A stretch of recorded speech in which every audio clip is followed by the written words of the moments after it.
time for a dogfight between two hot high-end Android handsets on Verizon Wireless so you can pick them up on multiple carriers in the US. I'm Aaron Baker from PhoneDog.com. Today, it's the Note 3 and we're putting it up in a dogfight against the LG G2. Which one will come out on top? It's part one, and we'll start finding that out right now. It's a dogfight battle between two hot Android phones on Verizon, and you gotta forgive my voice. I'm still recovering from that cold I talked about a couple of days ago in videos, so forgive me if my voice is a little bit more gravelly than usual, or a little bit more stuffy than usual. Two devices you've asked for this dogfight repeatedly, and now it's finally time to do it. It's the Samsung Galaxy Note 3 up against the LG G2, two Android phones, in this case, that are available on Verizon, but you can pick up, and these are obviously the Verizon variants, but you can pick up the G2 and the Note 3 on a multitude of other carriers, including Sprint, T-Mobile, and AT&T. So keep that in mind. This is just a comparison between two Verizon versions of the device for carrier consistency. Whenever I have both in the office, I try to do that. Before we get too far into this, I want to thank my partners at Best Buy Mobile for giving us devices like these for use in our One Paw Bandit giveaway game. When you go into Best Buy Mobile, you'll walk out working. They'll make sure your email, your web, contacts, your settings, all that stuff are set up so when you walk out the door here, you're good to go, you're good to rock and roll at Best Buy Mobile. So here we go, Galaxy Note 3, and then we'll talk about specs primarily in part one and kind of what the phones offer, hardware, etc. And in part two, we'll talk more about the software experience between these two devices. Specs-wise on the Galaxy Note 3, improvements all around from the Galaxy Note 2. You've got a 2.3 gigahertz Snapdragon 800 CPU, a 5.7-inch 1080p HD display here, 3,200 milliamp hour battery, 3 gigabytes of RAM, so the first 3 gigabyte device to land in US markets, 32 gigabytes of available storage here, 4G LTE connectivity courtesy of Verizon, and a nice little faux leather, if you will, back on the back of the device to give it a feel of a notebook. It's a little bit more boxy, a little bit more boxy, and looks a lot like kind of the Samsung Galaxy S2, pulls that design language in as opposed to a continuation of the Galaxy S3 or the Galaxy S4, even of the Galaxy Note 2, kind of taking it back in terms of design a little bit and changing it up. Then you have the LG G2 here. This thing is packing a 2.3 gigahertz Snapdragon 800 CPU. So these are the two quad-core Snapdragon 800 devices that are available on a carrier in the US right now. It's got a 3,000 milliamp hour non-removable battery, so it is non-removable. This one is removable, keep that in mind. On the back, you got your power and volume rocker here on the back, which we'll talk about in just a second in the hardware bit, but 5.2-inch 1080p HD display, 2 gigabytes of RAM on this device, 4G LTE connectivity as well, 13 megapixel cameras on both of these units with 1080p HD recording capabilities and optical image stabilization. So you can see what the backs look like compared to each other. Now, design-wise, a little bit more rounded over here on the LG G2, a little bit more boxy on the Note 3, and just holding them side by side or on top of each other, rather, you can see the design differences here between the two units. On the Note 3, very similar to existing Samsung products. The Note 2, for example, the Galaxy S4, you've got your volume rocker on the left side, you've got your power button on the right side, and pulling a page from the Samsung Galaxy S4 design playbook, you can see that this is a little bit more boxy on the sides here, a little bit beefier, easier to hold. They did that with the Galaxy S4 versus the 3. If you remember, the 3 was very curved on the sides and felt a little bit more curvy in the hands. This is just a smidgen more boxy on the sides, which is nice because you can easily put your fingers on each side and hold it up while you're making a phone call. Same button down here at the bottom, physical home button, capacitive buttons over on the side, menu, and of course back as well, both of which can now be accessed by using the S Pen. This is a new feature that we saw on some of the more recent tablets, and now we're seeing it on the Note 3. We did not have this feature on the Note 2. I'll pull away Air Command here.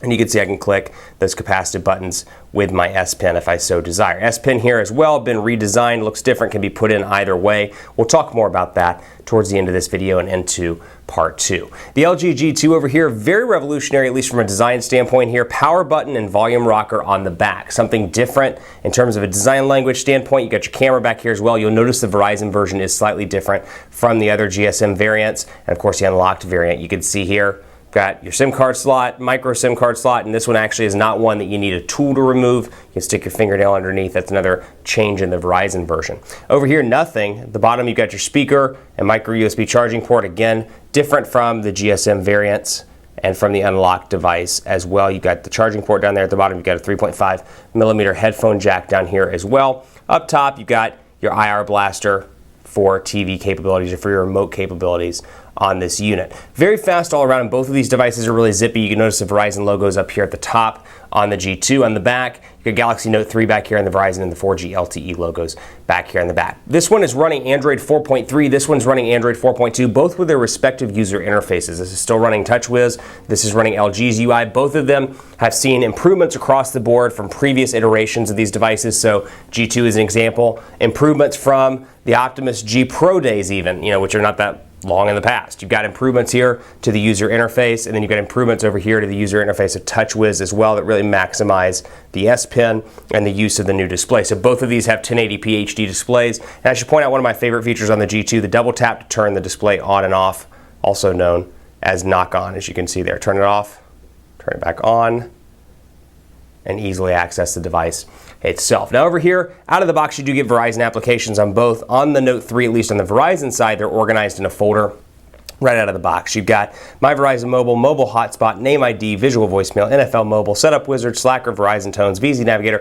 VZ Security, all that stuff. And then over here, you've got accessories. You got Amazon Kindle, Amazon MP3, App Store, Audible. You've got all that stuff that you would expect. Caller Name ID, you've got Mobile Hotspot over here, you've got Setup Wizard as well, and all the VZ stuff, Voicemail, VZ Navigator, VZ Security, Verizon Tones, and more. So you've got pretty much the same stuff on both of these units in terms of Verizon pre-installed applications. And you'll also notice, like I was just saying, out of the box, the Verizon variant does organize these into folders. So you can either move those out to create a more unified, if you will, app drawer, or you can keep them in their respective folders. But you've got Action Memo here, you've got Gear Manager because this thing does pair with the Samsung Galaxy Gear. And then over here, you've got all of your stuff out and not in folders out of the box, if that makes sense. So a little bit more of a larger app drawer over on the LG G2. Your widget shortcuts are over here as well on both units. You've got widget shortcut access, and then you've got settings over here, which I can add and remove stuff real time from the applications drawer if it's eligible to be removed.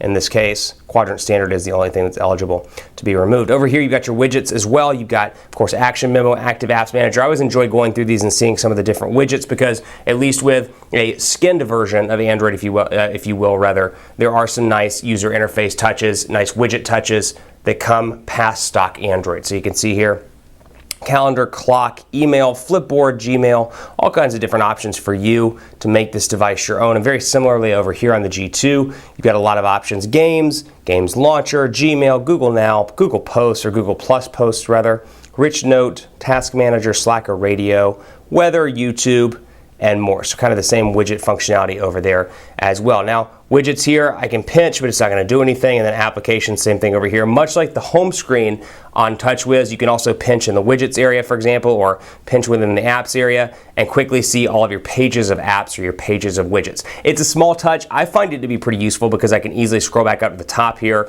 or if I know that the widget, for example, starts with a Z, I can jump right down, or Y even, I can jump right back down to the bottom. On-screen buttons here on the G2, as you can see, one of the cool features of the G2, these are customizable. So for example, I can go into menu here, go into settings, and I can scroll down and I'll turn this over into a tab view, which is what you would see. And for whatever reason, Verizon's devices out of the box are set in that standard view, that kind of list view, line item view, if you will. And that can be changed on both of these devices by switching to tab view, by hitting settings, or menu rather, in each settings area and switching those right over. So we'll go to sound here, we'll go to display, and we'll take a look at the front touch buttons. I can change these around. So let's say, for example, I'm coming from a Samsung device to the G2. I'm used to the menu button being on the left side, or I want to keep the standard G2 layout out of the box. I can change that. I can change the theme color. I've got lovely pink here, black gradation, white gradation, and white. Change those around as I see fit, and use a transparent background if I want to as well. So I can make it like that. A lot of different options here. Now these do go away when you're watching videos, but they stay in place for most things on this device. So even though the display is 5.2 inches, keep in mind you might lose a little bit of screen real estate by having those on the display themselves. Over here you got, again, your capacitive buttons, which can easily be accessed, or you can use the S Pen to access those. Now, comparing notification bars really quickly here, you've got similar shortcuts over in both. One of the things I like a lot about the Note 3, the ability to customize those. So I can jump right in here, see all of my shortcuts, I can edit, and let's say, you know what, I use airplane mode all the time because I'm constantly traveling for work. I can throw airplane mode right up there in the top, and then I can scroll back down and airplane mode is right there, and I can scroll over to use my most frequently used quick access toggles rather. Over here, kind of a similar option. I can go to edit. I can go up here and say, you know what, airplane mode is pretty important to me, so I'm going to throw this sucker up to the top and kick it right back out. And then there is airplane mode right over there on the left side as well. Other differences include brightness area over here out of the box in the Note 3. You don't get that out of the box over here. You got your settings button on both units to quickly access your menu. Android 4.3, Android 4.2 running over here. But otherwise, kind of similar in some ways across the board. So we'll take a look at the browser here. We use the Samsung browser over here. We use Chrome. You can see PhoneDog's already loaded up, and you can see what their respective keyboards look like. Now, LG's keyboard over here on a 5.2-inch display. Samsung's new keyboard over here on the Galaxy Note 3, 5.7 inches, excuse me, is a nice sweet spot for people that want to do content consumption. So if you're that person that wants to type on a regular basis, you want to browse the web, you want to look at videos on a daily basis, 5.7 may be a great sweet spot for you, and this is going to maximize space for the keyboard. Over here, 5.2 still great for a lot of people. LG says that's the largest you can get and still hold it one-handed, at least that's what they said in their press conference for the G2. I'll go over here to PhoneDog.com, and I'll go to PhoneDog.com over here as well just to reload those up and take a look at the different keyboards. Number rows on both of these devices, as you can see right there. Overall, I tend to find, and this is a cool little thing here, I've got my forward and back buttons right down here in the bottom. But one thing I find this new Samsung keyboard to be incredibly responsive. The autocorrect is good. So we're seeing that on this device, excuse me for my sniffling and clearing my throat, but a nice keyboard all around here. Very nice over here, a nice improvement for LG, but in the keyboard department, I would give it to the Note 3, the Note 3. Stay tuned for part 2 of the Note 3 versus LG G2 battle. We'll talk about the user interface and more, so keep it locked right here on PhoneDog.com.